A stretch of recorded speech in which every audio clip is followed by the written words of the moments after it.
अस्सलामुअलैकुम। आज बरोज बुध 11 सितंबर। RFI bulletin के साथ मैं हूं नारीन चौधरी। सबसे पहले हेडलाइंस।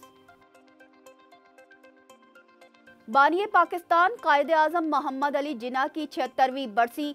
गवर्नर और वजीर आला सिंध की मज़ार कायद पर हाजिरी। सदर मुमलिकत और वजीर आजम का बाबाए कौम को खिराज अकीदत।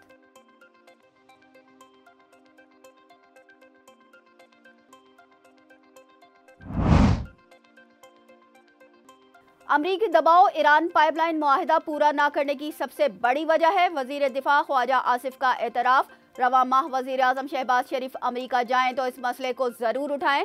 वजीर दिफा का वजीर आजम को मशवरा।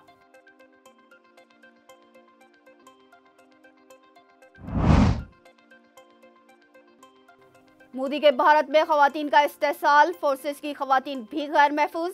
भारतीय खातून फ्लाइंग ऑफिसर से विंग कमांडर की ज्यादती। खातून ऑफिसर ने मुकदमा दर्ज करवा दिया।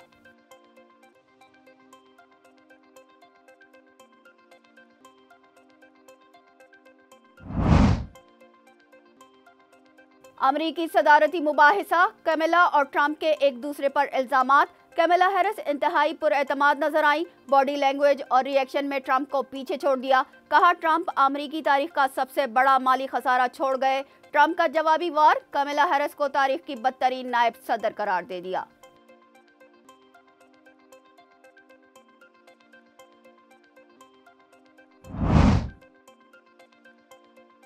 नाइन 11 को 23 साल बीत गए। 2001 में आज ही के दिन अमेरिका के शहर न्यूयॉर्क में दहशतगर्दी की वो कार्रवाई हुई जिसने दुनिया का मंजर बदल कर रख दिया।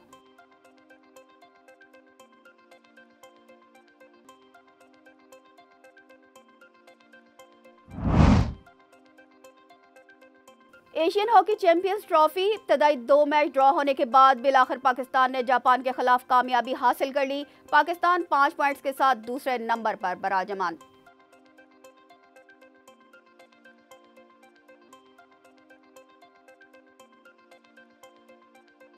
हेडलाइंस आपने मुलाहिजा की। चलते हैं खबरों की तफसीलात की जानिब। हिंदुस्तान के मुसलमानों के लिए अलग रियासत कायम करके अंग्रेज और कांग्रेस को तन्हा शिकस्त देने वाली तारीख साज शख्सियत कायदे आजम मोहम्मद अली जिन्ना की आज 76वीं बरसी मनाई जा रही है। कायदे आजम मोहम्मद अली जिन्ना का इंतकाल 11 सितंबर 1948 को कराची में हुआ और आज उनकी 76वीं बरसी मनाई जा रही है। कायदे आजम ने गांधी और नेहरू जैसे माहिर सियासतदानों को सियासी मैदान में मात दी। लॉर्ड माउंटबेटन के अज़ाइम के सामने सीसा पिलाई दीवार बने रहे। अपनों के गिले दूर किए और उन्हें पाकिस्तान की जिद्दोजहद में शामिल किया।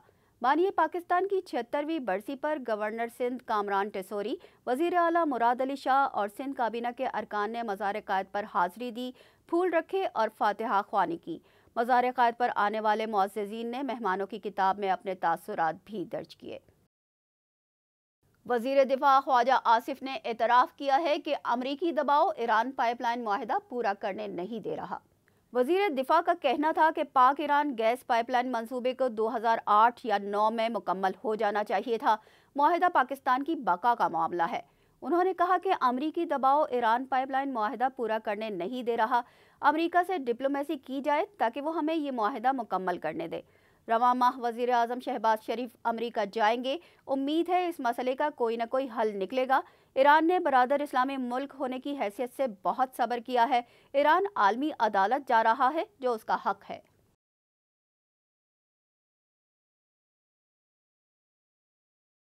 भारत बांग्लादेश में सियासी दहशतगर्दी करने के बाद अब मुआशी दहशतगर्दी पर उतर आया। भारतीय ताजर गौतम अडानी ने बांग्लादेश से बिजली के 80 करोड़ डॉलर के वाजबात मांग लिए। भारतीय मीडिया के मुताबिक गौतम अडानी की जानिब से बांग्लादेश की उबूरी हुकूमत के सरबराह डॉक्टर यूनुस को खत लिखा गया जिसमें उन्होंने मुतालबा किया है कि वो बांग्लादेश पावर डेवलपमेंट बोर्ड की तरफ वाजिबुल अदा 80 करोड़ डॉलर जल्द से जल्द अदा करें। मुबसरीन का कहना है कि भारत बांग्लादेश को सियासी चोट पहुंचाने में अपनी नाकामी पर इस तरह के हथकंडे अपना रहा है। बेटी पढ़ाओ बेटी बचाओ का नाम नेहाद नारा लगाने वाली मोदी सरकार अपनी बेलगाम और करप्ट फौज पर लगाम डालने में पूरी तरह नाकाम है। भारतीय फजाइया में खातून फ्लाइंग ऑफिसर को विंग कमांडर ने ज्यादती का निशाना बना डाला। मोदी के भारत में खवातीन के इस्तेहसाल और ज्यादती के वाकयात दिन ब दिन बढ़ते जा रहे हैं। मोदी सरकार की बेलगाम भारतीय फौज भारतीय खवातीन के लिए बड़ा खतरा बन गई है। मकबूजा जम्मू कश्मीर में भारतीय फजाइया की 24 साला खातून फ्लाइंग ऑफिसर ने भारतीय फजाइया के विंग कमांडर 38 साला पीके सहरावत पर ज्यादती और जहनी तौर पर हरासा करने के इल्जामात आयद करते हुए मुकदमा दर्ज करवाया है। खातून अफसर का कहना है कि उसे खामोश न रहने पर कत्ल की धमकियां दी गईं और जहनी तौर पर हरासा करके समाजी बाइकआउट किया गया। माजी में भी भारतीय फौज में सीनियर और जूनियर अफसरान की जानिब से खवातीन के खिलाफ ज्यादती और जिनसी हिरासानी के मुतादिद वाक़यात सामने आते रहते हैं। डोनाल्ड ट्रंप और कैमला हैरिस की पहले सदारती मुबाहिसे में एक दूसरे पर सख्त तनकीद। बहस में महंगाई, अफगानिस्तान, इसराइल और फ़लस्तीन, यूक्रेन और रूस की जंगें अहम मौजू रहीं। वॉइस ऑफ अमेरिका के मुताबिक रियासत पेंसिल्वेनिया के शहर फिलाडेल्फिया में सदारती मुबाहिसा हुआ। 90 मिनट दौरानिए के इस मुबाहिसे को दुनिया भर में करोड़ों अफराद ने देखा। अमेरिका में 5 नवंबर को सदारती इंतखाबात मुनक्किद होंगे, जिसमें कैमला हैरिस डेमोक्रेटिक पार्टी जबकि रिपब्लिकन पार्टी की जानिब से डोनाल्ड ट्रंप मुसलसल तीसरी बार इंतखाबात में हिस्सा ले रहे हैं। अफगानिस्तान से फौजी इनखला से मुतालिक सवाल पर नायब सदर कैमला हैरिस ने डोनाल्ड ट्रंप पर तनकीद करते हुए कहा कि उनकी हुकूमत ने अफगान तालिबान के साथ कमज़ोर मुआहिदा किया था। इस हवाले से डोनाल्ड ट्रंप ने बताया कि अफगानिस्तान में तालिबान हमारे अहलकारों को कत्ल कर रहे थे। उनके साथ मुज़ाकरात के बाद 18 माह के दौरान किसी अहलकार की मौत नहीं हुई। ये पहला मौका है कि दोनों सदारती उम्मीदवार बराह रास्त मुबाहिसे में एक दूसरे के मद्दे मुकाबिल आए हैं। इंतखाबात से कबल दोनों उम्मीदवारों के दरमियान होने वाला ये वाहिद मुबाहिसा था।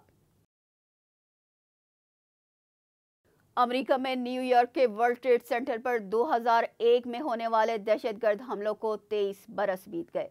11 सितंबर के रोज न्यूयॉर्क के वर्ल्ड ट्रेड सेंटर के अलावा पेंटागन और पेंसिल्वेनिया में भी तैयारों से हमले किए गए थे, जिसमें तकरीबन 3000 अफराद हलाक हुए थे। उस दिन अमेरिकी एयरलाइन के 2 मुसाफिर तैयारे 18 मिनट के वक्फे से वर्ल्ड ट्रेड सेंटर की दोनों इमारतों से टकराए थे। इस हमले के बाद अमेरिका ने उसी साल अलकायदा को जिम्मेदार करार देकर अफगानिस्तान पर हमला कर दिया था। 9/11 हमलों के बाद दुनिया भर में पाकिस्तान अमेरिका का सबसे अहम और दहशतगर्दी के खिलाफ फ्रंट लाइन इत्तेहादी बनकर सामने आया। अमेरिका में होने वाली दहशतगर्दी की इस कार्रवाई ने दुनिया का मंजरनामा तब्दील कर रख दिया। एशियन हॉकी चैंपियंस ट्रॉफी में पाकिस्तान ने जापान को शिकस्त देकर इवेंट में पहली कामयाबी हासिल कर ली।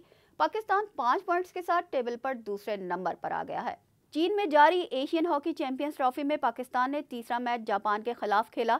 खेल के 10वें मिनट में नदीम अहमद ने पहला गोल करके टीम को बढ़तरी दिला दी।